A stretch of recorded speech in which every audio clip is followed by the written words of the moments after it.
Recording option sir on করে দেওয়া হয়েছে স্যার। আর আমি যারা পার্টিসিপেন্ট আছে ওনাদের কাছে অনুরোধ জানাচ্ছি, আপনারা যারা কথা বলবেন না আপনারা দয়া করে ভিডিওটা অফ রাখবেন। ভিডিওটা অফ থাকলে আমাদের ব্যান্ডউইথটা ভালো পাওয়া যায়, কথাগুলি সুন্দর শোনা যায়। Thank you.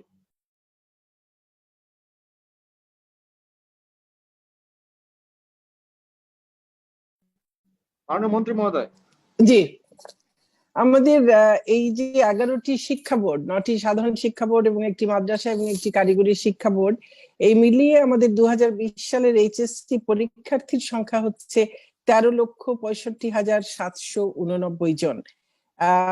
এই পরীক্ষার্থীদের মধ্যে আবার নানান ভাগ আছে, যেমন নিয়মিত পরীক্ষার্থী আমাদের হচ্ছে মোট 10,79,171 জন, আর অনিয়মিত পরীক্ষার্থী মোট হচ্ছে 2,66,501 জন। এই যে অনিয়মিত পরীক্ষার্থী যারা আছেন তাদের মধ্যে আবার নানান রকমের ভাগ আছে। তাদের মধ্যে এক বিষয়ে যারা অনুত্তীর্ণ হয়েছিলেন পূর্ববর্তী পরীক্ষায়, তেমন পরীক্ষার্থী 1,60,929। দুই বিষয়ে অনুত্তীর্ণ পরীক্ষার্থী মোট 54,224 এবং সকল বিষয়ে অনুত্তীর্ণ হয়েছেন এমন পরীক্ষার্থীর সংখ্যা 51,348। এছাড়াও এই নিয়মিত অনিয়মিত পরীক্ষার্থীদের বাইরেও প্রাইভেট পরীক্ষার্থী রয়েছেন, তাদের মোট সংখ্যা 3,390। আর যারা এর আগে উত্তীর্ণ হয়েছেন কিন্তু তাদের ফলাফলকে আরো ভালো করবার জন্য, উন্নয়ন করবার জন্য আবারও পরীক্ষা দিচ্ছেন, এমন পরীক্ষার্থীর সংখ্যা 16,727। কোভিড-19 পরিস্থিতি কখন স্বাভাবিক হবে, কখন পরীক্ষা নেবার মতো অনুকূল পরিবেশ হবে, এর কোনো নিশ্চয়তা নেই, এটি আমরা সবাই বুঝতে পারছি। এরকমের ঝুঁকিপূর্ণ পরিস্থিতিতে কিভাবে পরীক্ষা গ্রহণ করা যায় তার পরিকল্পনা করাও একটা খুব বড় চ্যালেঞ্জ। আমাদের এই এইচএসসি বা সমান পরীক্ষা গ্রহণের ক্ষেত্রে যে বিষয়গুলো খুবই গুরুত্বের সঙ্গে বিবেচনা করতে হয় সেটা হলো যে কোনো পরিমার্জন সহ পরীক্ষা পদ্ধতির যথার্থতা এবং নির্ভরযোগ্যতা বজায় রাখা, পরীক্ষা চলাকালীন সৃষ্ট স্বাস্থ্য ঝুঁকি কিভাবে এড়ানো বা হ্রাস করা যায়, বিদ্যমান প্রশ্নপত্র ব্যবহার করে কিভাবে পরীক্ষা নেওয়া যায় সে বিষয়টিও আমাদের ভাবতে হচ্ছে।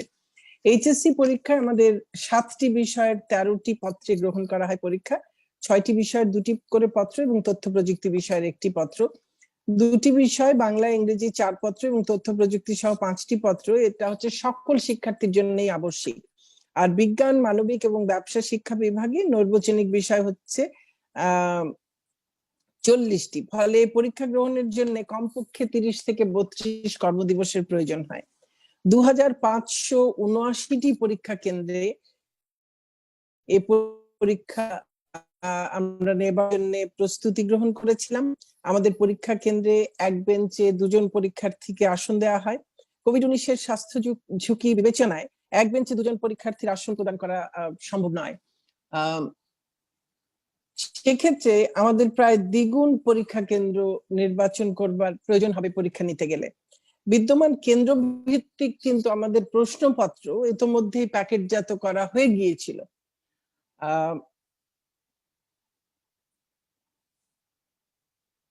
আপনারা কি শুনতে পাচ্ছেন? শোনা যাচ্ছে স্যার, শোনা যাচ্ছে স্যার। আচ্ছা, ঠিক আছে। কন্ট্রোল মধ্যে মধ্যে একটু অপেক্ষা করেন, আমাদের কন্ট্রোল রুম থেকে ওরা মনে হয় উইন্ডোটা চেঞ্জ করে দিছে। হ্যাঁ, উইন্ডোটা চেঞ্জ করেছে, আমি যেটা আবার একটু সোয়াইপ করে ঠিক করতে হলো। ঠিক আছে। বিদ্যমান, আপনারা জানেন যে বিদ্যমান কেন্দ্রভিত্তিক প্রশ্নপত্র ইতোমধ্যেই প্যাকেটজাত করা হয়েছে, কারণ আমাদের তো ঠিক পরীক্ষাটা গ্রহণ শুরু করবার ঠিক আগেই বন্ধ করেছি পরীক্ষাটা, কাজে আমাদের এগুলো সবকিছু করা হয়ে গিয়েছিল। এখন এই প্যাকেট ভেঙে নতুন প্যাকেট করবার আর কোনো সুযোগ নেই। এছাড়া কেন্দ্র দ্বিগুণ করতে হলে যে প্রশাসনিক ব্যবস্থাপনার জন্য যে জনবল তাও দ্বিগুণ করতে হবে, এবং বর্তমান সময়ে শিক্ষা বোর্ড সমূহের পক্ষে এই উদ্যোগ নেওয়াও অত্যন্ত কঠিন হয়ে পড়বে, এবং সেটি শুধুমাত্র আমাদের জনবল নয়, সেখানে আইন শৃঙ্খলা রক্ষাকারী সংস্থার জনবল থেকে শুরু করে প্রশাসনের, স্থানীয় প্রশাসনের জনবল, সকলেরই জনবলের বিষয় সেখানে জড়িত রয়েছে। বিষয় কমিয়ে কিংবা সিলেবাস কমিয়েও হয়তোবা পরীক্ষা নেওয়া যায়, কিন্তু উচ্চ মাধ্যমিকের প্রতিটি বিষয়ই অত্যন্ত গুরুত্বপূর্ণ। আমরা যে বিষয় কিংবা পত্র কমিয়ে নেব, হয়তো দেখা যাবে যে সেই বিষয়েই কোনো পরীক্ষার্থীর অনেক ভালো একটা প্রস্তুতি ছিল, কাজেই সেই পরীক্ষার্থীও তখন মনে করতে পারে যে না, আমার তাহলে আমি ক্ষতিগ্রস্ত হলাম।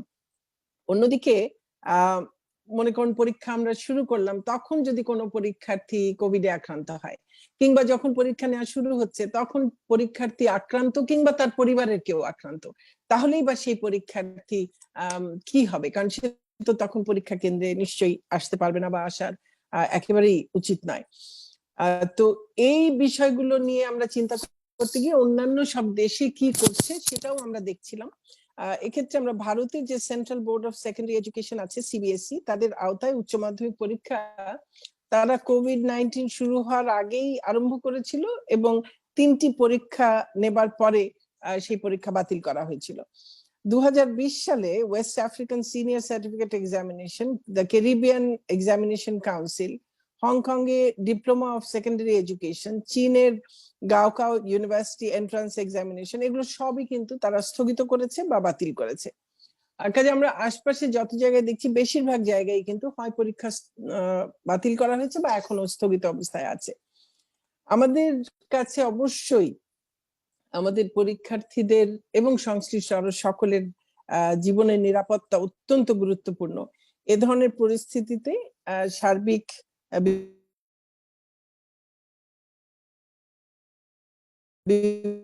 বিবেচনায় আমরা মনে করছি যে সে কারণে আমরা পরীক্ষার্থী, অভিভাবক, শিক্ষক, পরীক্ষার সঙ্গে সংশ্লিষ্ট আমাদের ব্যবস্থাপক, গণমাধ্যম, সুশীল সমাজ সহ বিভিন্ন অংশীজনের সঙ্গে আমরা যে আমাদের আলাপ আলোচনা হয়েছে তার উপর ভিত্তি করে আমরা 2020 সালের এইচএসসি পরীক্ষা সরাসরি গ্রহণ না করে একটু ভিন্ন পদ্ধতিতে মূল্যায়নের আমরা সিদ্ধান্ত গ্রহণ করেছি। পরীক্ষা না নিয়ে পরীক্ষার্থীদের মূল্যায়ন শিক্ষা বোর্ড সমূহের জন্য একেবারেই নতুন। ফলে কিভাবে মূল্যায়ন করা হলে ফলাফল দেশে এবং বিদেশে গ্রহণযোগ্যতা অর্জন করবে এবং শিক্ষার্থীদের পরবর্তী জীবনে এর কোনো বিরূপ প্রভাব পড়বে কিনা, এই বিষয়গুলো কিন্তু আমাদের কাছে অবশ্যই গুরুত্বপূর্ণ। কাজে আমরা এখন যেটি সিদ্ধান্ত নিয়েছি সেটি হলো যে আমাদের এর আগে আমাদের কাছে 2টি পাবলিক পরীক্ষা, আমাদের যারা এইচএসসি পরীক্ষার্থী তারা প্রত্যেকেই 2টি পাবলিক পরীক্ষা অতিক্রম করে এসেছে, জেএসসি এবং এসএসসি। সেই 2টি পরীক্ষায় তাদের যে ফলাফল সেটির গড় অনুযায়ী আমরা এই এইচএসসি তে তাদের ফলাফল নির্ধারণ করবার কথা আমরা সিদ্ধান্ত নিয়েছি। এবং তার সঙ্গে কয়েকটি বিষয় হয়তো জড়িত আছে আরো। আমাদের বেশ কিছু শিক্ষার্থী তারা এসএসসি পরীক্ষাতে যে বিভাগে পাশ করে দেখা যায় যে এইচএসসি তে এসে তারা বিভাগ পরিবর্তন করে।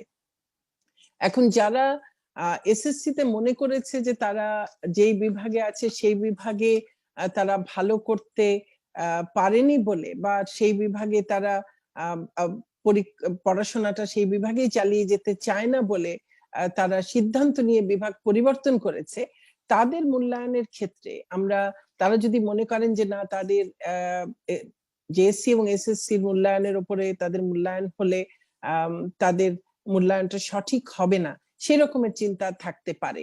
সেই কারণে এই বিষয়গুলো দেখবার জন্যে এবং অবিলম্বে এই বিষয়গুলো নিয়ে বসে আলোচনা করে এই বিষয়গুলো নিয়ে সিদ্ধান্ত নিয়ে আমাদের কাছে সুপারিশ করবার জন্য আমরা একটা বিশেষজ্ঞ কমিটি গঠন করেছি, পরামর্শক কমিটি গঠন করেছি। সেই পরামর্শক কমিটিতে আমাদের একজন মন্ত্রণালয়ের একজন অতিরিক্ত সচিব, তিনি আহ্বায়ক হিসেবে দায়িত্ব পালন করবেন এবং ঢাকা বোর্ডের যিনি চেয়ারম্যান, যিনি সকল বোর্ডের সমন্বয়কের দায়িত্ব পালন করেন, তিনি এই পরামর্শক কমিটির সদস্য সচিব হিসেবে দায়িত্ব পালন করবেন।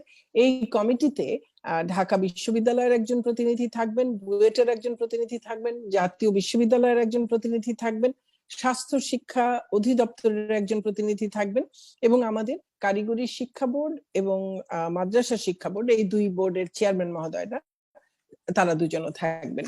তো আমরা আশা করছি যে তাদের পরামর্শক্রমে আমরা এই যারা বিভাগ পরিবর্তন করেছে তাদের ক্ষেত্রে আমরা কি ধরনের সিদ্ধান্ত নেব সেই বিষয়টি নিয়ে আমাদেরকে পরামর্শ দেবেন। কাজে আমরা আমাদের এখন যে মূল সিদ্ধান্ত সেটি হলো যে আমরা জেএসসি এবং এসএসসি পরীক্ষার তাদের ফলাফলের গড়ের ভিত্তিতে আমরা শিক্ষার্থীদের, আমাদের এই পরীক্ষার্থীদের এইচএসসি এর মূল্যায়নটি আমরা করব। এটি এখন সিদ্ধান্ত। কাজেই আপনাদের যদি এখন কোনো প্রশ্ন থাকে আপনারা সেই প্রশ্ন করতে পারেন।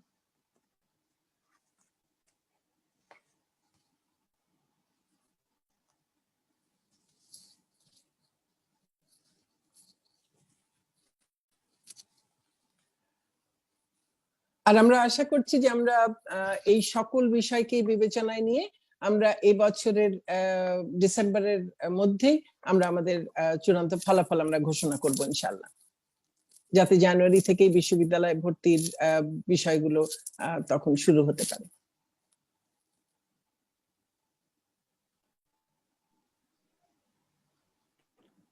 কারো কোনো প্রশ্ন আছে?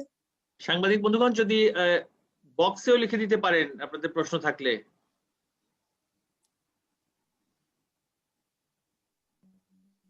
আর মন্ত্রী মহোদয়, এই যে চ্যাটে কিছু মতামত মনে হয় আসছে, ওখানে আমরা দেখে নেব। আচ্ছা, আমি চ্যাটে মতামতটা দেখি তাহলে। আর সাংবাদিকদের উদ্দেশ্যে বলছি, সাংবাদিক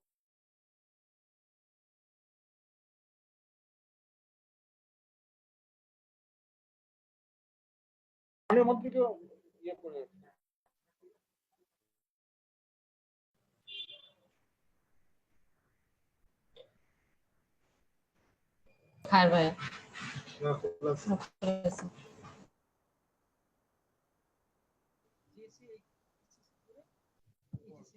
হ্যালো, শারমিন মীরা, আপনি মনে কিছু বলতে চেয়েছিলেন?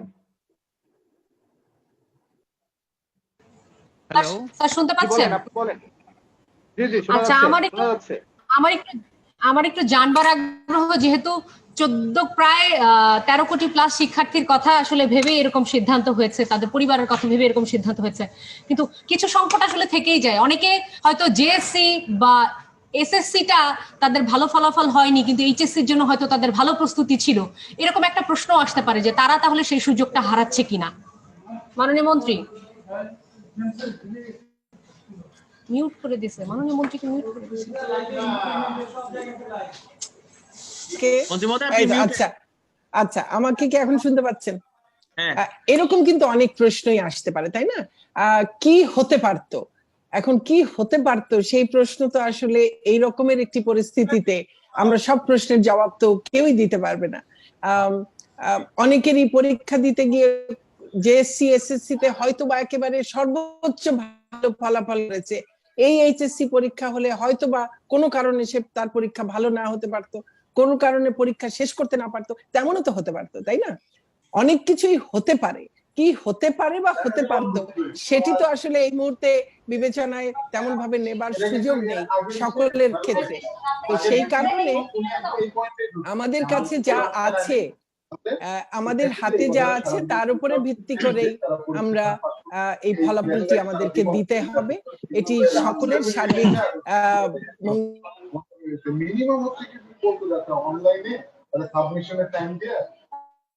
আচ্ছা, আমার কথা কি মাঝখানে শুনতে পাননি? বারবার কেন মিউট হয়ে যাচ্ছে আমি বুঝতে পারছি না। আপনার কথা শোনা যাচ্ছে মন্ত্রী মহোদয়।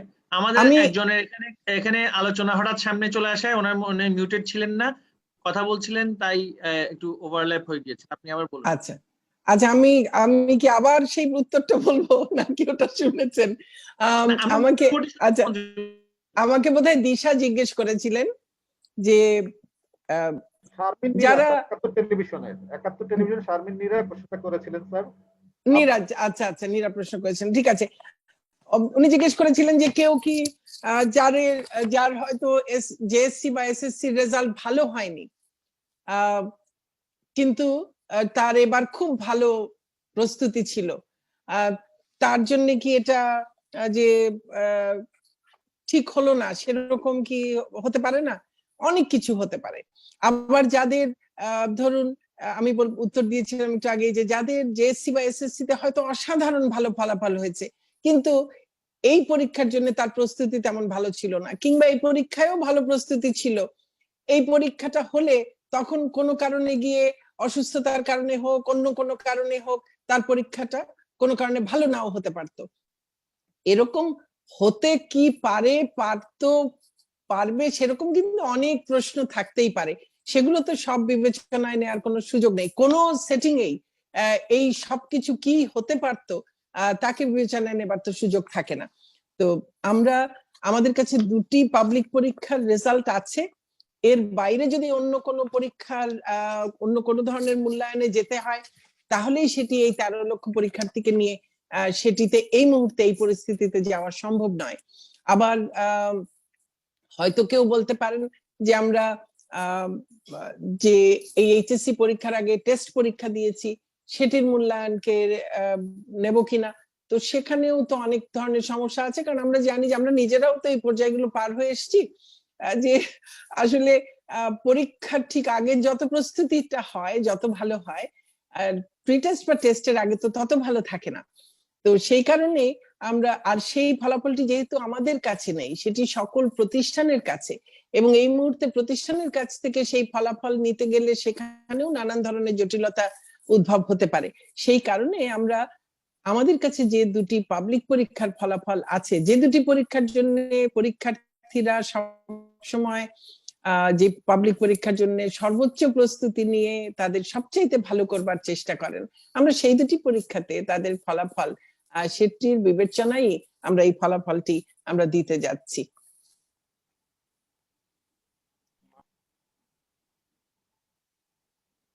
আচ্ছা, আপনাদের আরো প্রশ্ন আছে, আমি চ্যাট বক্স থেকে দেখে নিচ্ছি।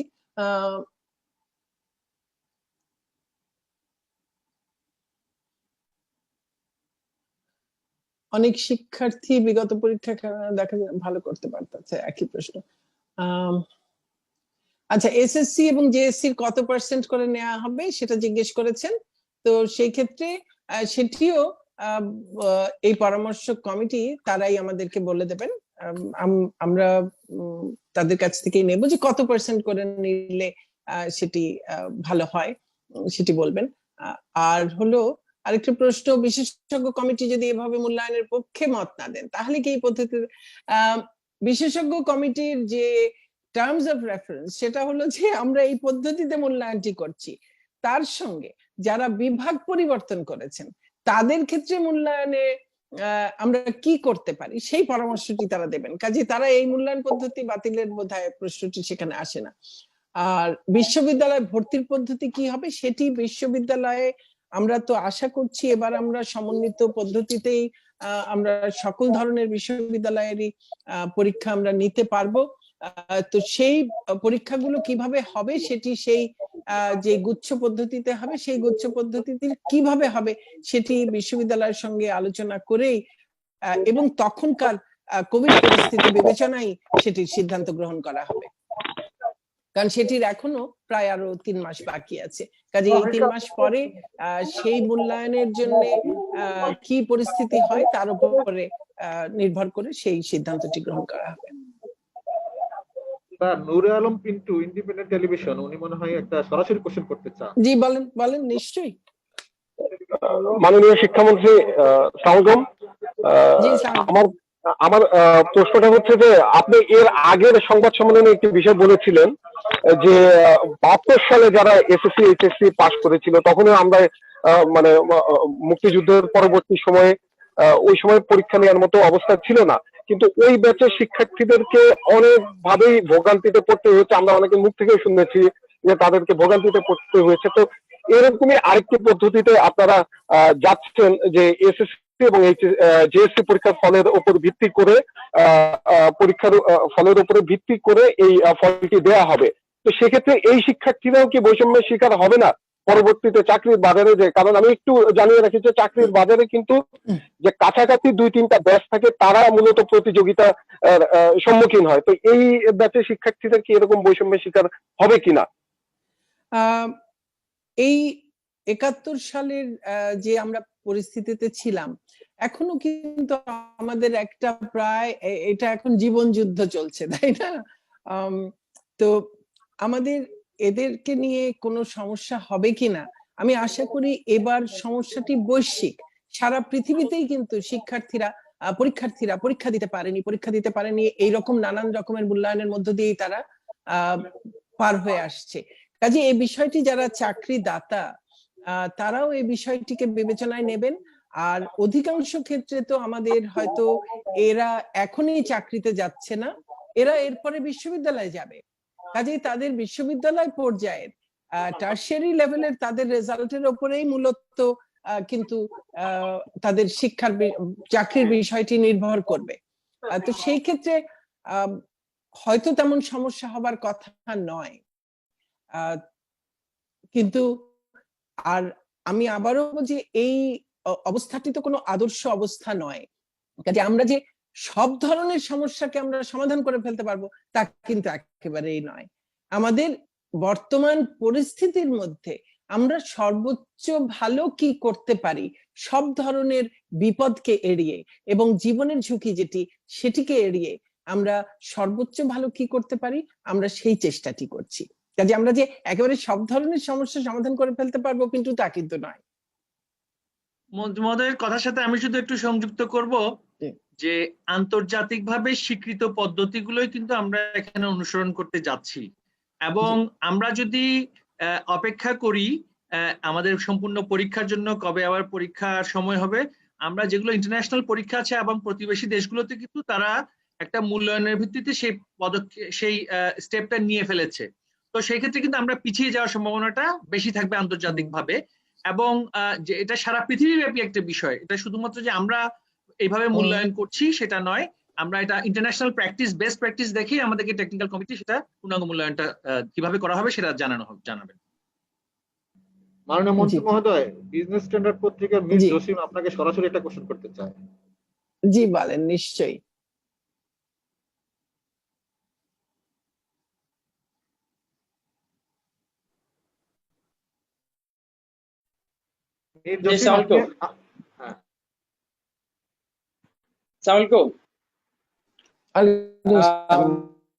মাননীয় মন্ত্রী, আপনাকে দীর্ঘদিনের একটি সমস্যা সমাধান করবার জন্য মাননীয় উপমন্ত্রী বলে ফেলেছেন আসলে আমার প্রশ্নটার উত্তরটি, যে এই যে আপনারা যে গড় বিষয়টি করবেন, রেজাল্টটি ঘোষণা করবেন, সেটি আন্তর্জাতিক ভাবে আমাদের শিক্ষার্থীরা অ্যাপ্লাই করবার ক্ষেত্রে যাতে কোনো সমস্যা না হয় সেই বিষয়টি আপনারা দেখলে মনে হয় আমাদের শিক্ষার্থীদের জন্য অনেক ভালো হবে। জি অবশ্যই এটি দেখা হবে, এবং তার থেকে বড় কথা হলো যে সারা বিশ্বে বিভিন্ন জায়গায় কিন্তু তারা যেটি করেছে, কেউ প্রেডিক্টেড গ্রেড করেছে, কেউ আগের পাবলিক এক্সামিনেশনের ফলাফল দেখে করেছে। কাজেই আমাদের এটি নিয়েও আন্তর্জাতিক পর্যায়ে কোথাও আমাদের শিক্ষার্থীদের ভর্তি হওয়ার ক্ষেত্রে কোনো সমস্যা হবার কোনো কারণ নেই। আরেকটা বিষয় হচ্ছে যে আন্তর্জাতিকভাবে কিন্তু এক এক দেশের আবার এক একটা এন্ট্রান্স এক্সামিনেশন থাকে মন্ত্রী মহোদয়, সেটা আমাদের সাংবাদিকবৃন্দে আমরা দৃষ্টি আকর্ষণ করছি যে মার্কিন রাষ্ট্রের জন্য যেমন স্যাট এর একটা প্রভিশন থাকে, স্যাট এক্সামিনেশন দিতে হয়, স্পেসিফিক এক্সামিনেশন দিতে হয়। তো এবং আমাদের দেশেও কিন্তু এন্ট্রান্স এক্সাম ইউনিভার্সিটি লেভেলে কিন্তু অ্যাডিশনালি আবার দিতে হবে। তো সেই ক্ষেত্রে বিশ্ববিদ্যালয় কর্তৃপক্ষের সাথে কিন্তু আমাদের এই টেকনিক্যাল কমিটি আবার আলোচনা করে সেই পরবর্তী প্রক্রিয়াটা আমরা সেটা নিরূপণ করব। কিন্তু এখানে ডিসক্রিমিনেটেড হওয়ার কোনো সম্ভাবনা একেবারেই কম, যেহেতু বিষয়টা বৈশ্বিক। জি, আর আমরা আমাদের টেকনিক্যাল কমিটির যে গঠনটা দেখলেন তাতেও নিশ্চয়ই বুঝেছেন যে আমরা সাধারণ বিশ্ববিদ্যালয়, প্রকৌশল বিশ্ববিদ্যালয়, আমাদের যে মেডিকেল বিশ্ববিদ্যালয়, অর্থাৎ তাদের বিভিন্ন শিক্ষার প্রতিনিধিরা এখানে আছেন। তো তারা এই বিভিন্ন ক্ষেত্রে ভর্তির বিষয়টিও তারা কিন্তু বিবেচনায় নেবেন। মাননীয় মন্ত্রী মহোদয়, ভোরের কাগজ পত্রিকার সিনিয়র সাংবাদিক অভিজিৎ ভট্টাচার্য। জি নিশ্চয়ই।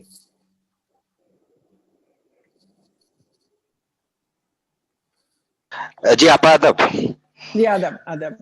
আমার দুটো প্রশ্ন ছিল। আপনি আগের মত বিনিময় সভায় আপনি বলছিলেন যে উচ্চ মাধ্যমিক পরীক্ষা যদি আমরা কোনো কারণে নাও নিতে পারি, বিশ্ববিদ্যালয় ভর্তি পরীক্ষাটা তো থাকলোই, তাহলে কি আমরা ওইভাবে আমরা এগুচ্ছি যে তাদের সশরীরের মূল মেধা যাচাইটা বিশ্ববিদ্যালয়ে ভর্তি পরীক্ষায় গিয়ে হবে? এক। আর 2 নাম্বার হচ্ছে যে পরামর্শ কমিটি করা হয়েছে সেই কমিটি কতদিনের মধ্যে প্রতিবেদনটা দেবে? এখানে শুধু বিভাগ পরিবর্তনের বিষয় থাকবে না, সার্বিক মূল্যায়নের একটা টার্মস অফ রেফারেন্সও থাকবে? ধন্যবাদ। না, সার্বিক মূল্যায়নের বিষয়টা আমি আগেই বলেছি যে সার্বিক মূল্যায়নের সিদ্ধান্তটা আমরা নিয়েছি। এই পরামর্শ কমিটি আমাদেরকে এই যারা বিভাগ পরিবর্তন করেছেন তাদের ক্ষেত্রে কি হবে সেটি তারা বলবেন, এবং তারা একই সঙ্গে এই ভর্তি পরীক্ষার বিশ্ববিদ্যালয়ের ভর্তি পরীক্ষার ব্যাপারেও তারা আমাদেরকে পরামর্শ দিতে পারবেন।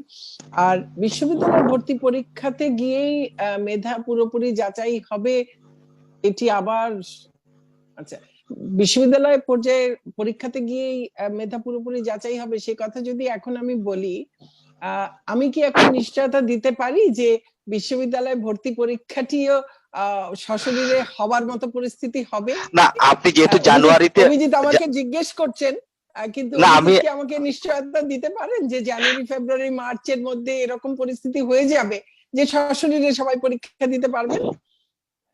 হ্যাঁ, আমরা যেটি আশা করছি যে পরিস্থিতির আশা করছি আমরা আরো উন্নতি হবে এবং বিশ্ববিদ্যালয় পরীক্ষাগুলো নেওয়া সম্ভব হবে, এবং বিশ্ববিদ্যালয় ভর্তি পরীক্ষাগুলো কি পদ্ধতিতে নেওয়া হবে সেটি কিন্তু বিশ্ববিদ্যালয় কর্তৃপক্ষ তারাই, এবং বিশ্ববিদ্যালয় তাদের সঙ্গে আলাপ আলোচনার মাধ্যমেই আমরা হয়তো কথা বলবো এবং তার মাধ্যমেই তারা সিদ্ধান্ত নেবেন। কাজেই এই মুহূর্তে বিশ্ববিদ্যালয় ভর্তি পরীক্ষার আবার কি, আচ্ছা, বিশ্ববিদ্যালয় ভর্তির সেটি কিভাবে হবে, কিভাবে তারা মূল্যায়নটি করবেন সেটি সম্পর্কে কিন্তু এখন কোনো বলার সমীচীন নয়। আমি এটুকু বলতে পারি যে আমরা এখন এই যে আমাদের দীর্ঘদিনের একটা প্রশ্ন ছিল, কোথাও কোথাও উদ্বেগ ছিল, কোথাও কোথাও উৎকণ্ঠা ছিল, আমাদের পরীক্ষার্থীরা দীর্ঘদিন ধরে পড়বো আর কতদিন পড়বো এরকম নানান স্বাভাবিক। আমরা তো প্রত্যেকে আসলে জীবনের একটা পর্যায়ে এই রকম পরিস্থিতি মানে পরীক্ষা নিয়ে উৎকণ্ঠার বিষয়টা বোঝার মতো তো সময় পার হয়ে এসেছি। আমরা সবাই জানি যে পিতামাতাদেরও একটা উৎকণ্ঠা ছিল। তো সেই জন্য প্রতিবেদনটা কবে দিবে আপা? এই প্রতিবেদনটা এটি তারা এখনই বসে তারা দেবেন। আমরা আশা করছি যে তারা সবকিছু বিবেচনায় নিয়ে দ্রুততম সময়ের মধ্যে, এবং আমরা আশা করছি নভেম্বরের প্রথম সপ্তাহের মধ্যেই আমরা তাদের কাছ থেকে পূর্ণাঙ্গ পরামর্শ আমরা পেয়ে যাব, এবং আমরা ফলাফল এই ডিসেম্বরের মধ্যেই আমরা ঘোষণা করব ইনশাআল্লাহ। ডেইলি স্টার পত্রিকা মহিউদ্দিন ভাই আছেন? আপনি মনে একটা প্রশ্ন করতে চেয়েছিলেন। ডেইলি স্টার পত্রিকা মহিউদ্দিন ভাই, আপনি আনমিউট করে কথা বলতে পারেন। ধন্যবাদ খাট ভাই। আমি যে প্রশ্নটা করতে চেয়েছিলাম অন্যরা করে ফেলেছেন, সো আমি এই প্রশ্নটা করতে চাচ্ছি না। ধন্যবাদ। আচ্ছা, ধন্যবাদ। মাননীয় মন্ত্রী মহোদয়, আপনি যদি ওই চ্যাটে থেকে ওইখান থেকে যদি কোনো জি, আমি ওখানে প্রশ্ন দেখছিলাম। আচ্ছা, আরেকটি প্রশ্ন করেছেন যে যারা গত বছর অকৃতকার্য হয়েছিল এইচএসসি পরীক্ষায় এক বিষয় বা দুই বিষয় বা সকল বিষয়ে, তাদের ক্ষেত্রে ফলাফলে কি আসবে? আমরা যেটি সিদ্ধান্ত নিয়েছি যে আমরা তাদেরকেও তাদের জেএসসি এবং এসএসসির ভিত্তিতেই তাদের মূল্যায়নটিও করে দেব, এবং তারাও তো আবার বিশ্ববিদ্যালয় ভর্তির ক্ষেত্রে ওই অন্যদের সকলের সঙ্গে একই ধরনের মূল্যায়নের সম্মুখীন হবেন।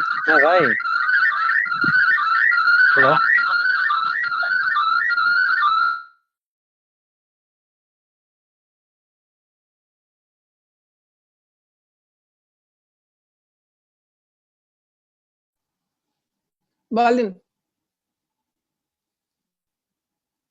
আমার আগের উত্তরটি কি শোনা গেছিল? জি স্যার, শোনা গেছে স্যার। আচ্ছা, কারণ এটাতে অনেক রকম কিছু হচ্ছে, বারবার অনেক রকমের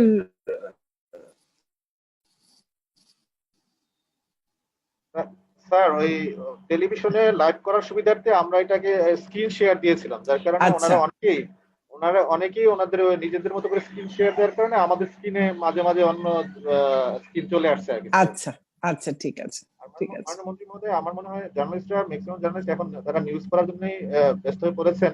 সেক্ষেত্রে আর তেমন কিছু পাওয়া যাচ্ছে আচ্ছা, না। সেক্ষেত্রে মাননীয় উপমন্ত্রী মহোদয় যদি কিছু বলেন বা আমাদের সচিব স্যার কিছু বলে, যদি আমরা শেষ করতে পারি আর কি স্যার। আচ্ছা, তাহলে ওনাদের আর কোনো প্রশ্ন না থাকলে তাহলে আমরা আচ্ছা, আমাদের তো একই সঙ্গে আরো কিছু বিষয় ছিল, সেটা হলো যে আমাদের মাধ্যমিকের স্যার, মাধ্যমিক পর্যায়ে আমাদের যারা শিক্ষার্থী আছে তাদের বার্ষিক মূল্যায়নটি কিভাবে হবে, এটি নিয়েও আমাদের সংবাদ মাধ্যমের তাদের প্রশ্ন আগে ছিল। তো আমরা সেই বিষয়েও কি এখন আপনাদেরকে বলে দেব? মন্ত্রী মহোদয়, আমরা মনে হয় এটা ওনাদের প্রশ্নের ভিত্তিতে পরবর্তীতে আবার তাহলে বললে পরে, ভালো হবে। কারণ ওনারা মনে হচ্ছে না এখন আর এটা নিয়ে আগ্রহী বিশেষ, আমরা সেই জন্য আলাদাভাবে একটা আবার ওনাদের সঙ্গে বসে সেটি আমরা জানিয়ে দেব। স্যার ওইটাই ঠিক ভালো হবে আছে। স্যার। ওনারা এখন এই নিউজটা এখন এখন সবাই এইচএসসি নিয়ে ব্যস্ত হয়ে গেছেন। জি, ঠিক আছে, এই ঠিক আছে। নিউজটা আজকের মতো মন্ত্রী মহোদয়, আজকের এই সমাপ্তি আলোচনা ব্রিফিং এখানে সমাপ্ত করে দিলে ভালো হবে। এবং জি। এটা এখন ন্যাশনালি এটা সবচেয়ে বেশি ফোকাস, যেহেতু আমরা জি। আমাদের সাংবাদিক বৃন্দ, আমাদের যারা এখানে সংযুক্ত আছেন তাদের সবাইকে ধন্যবাদ জি। জানাচ্ছি কষ্ট করে জি। এখানে সংযুক্ত হওয়ার জন্য। আমার আর বলার কিছু নেই। সবাইকে অনেক ধন্যবাদ, সবাইকে অনেক ধন্যবাদ। আমরা আজকের এই প্রেস ব্রিফিং এখানেই আমরা সমাপ্ত করছি। আপনাদের সকলের সহযোগিতার জন্য আন্তরিক ধন্যবাদ এবং কৃতজ্ঞতা। জয় বাংলা, জয় ধন্যবাদ। বঙ্গবন্ধু। জয় বাংলা, ও, জয় আমার বঙ্গবন্ধু। জয় বাংলা, জয় বঙ্গবন্ধু। জি, আসসালামু আলাইকুম। স্যার, খায়র সাহেব ইয়ে করে দেন, এন্ড করে দেন। ঠিক আছে স্যার, এন্ড করে দিচ্ছি।